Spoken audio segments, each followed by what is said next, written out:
Désolé, mais on est fermé. Ouais, j'ai vu.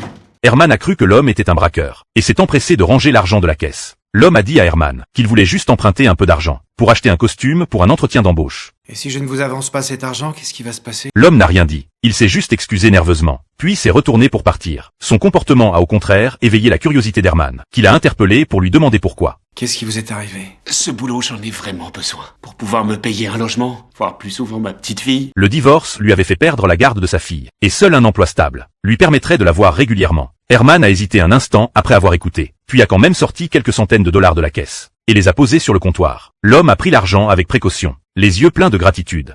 Bonne chance. Les collègues pensaient tous qu'Herman s'était fait arnaquer, et ont même parié avec lui. Mais Herman était convaincu de son jugement. Les jours suivants, ses collègues n'arrêtaient pas de se moquer de lui. Et même après le travail, il l'invitait à voir des films sur les arnaques. Herman leur a suggéré de regarder L'Arbre Généreux.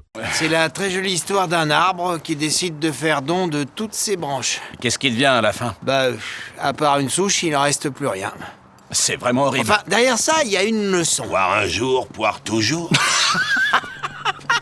Herman n'en pouvait plus de leur moquerie, et est parti furieux. L'absence de nouvelles concernant le remboursement l'a fait douter de lui-même. Il en a même oublié d'assister à l'événement scolaire de son fils. En voyant le regard déçu de son fils, Herman était rongé par la culpabilité et se demandait s'il avait fait une bêtise. Jusqu'au jour où un inconnu est entré dans le bar. Quand Herman a reconnu l'homme, il en est resté bouche bée. L'homme avait complètement changé. Les collègues ont aussi été témoins de la scène. Il avait réussi à décrocher un poste dans une banque. Il a sorti une enveloppe de sa poche et l'a remise en main propre à Herman. Ce soir, vous allez boire à l'œil. Alors, qu'est-ce que je vous sers? Ouais.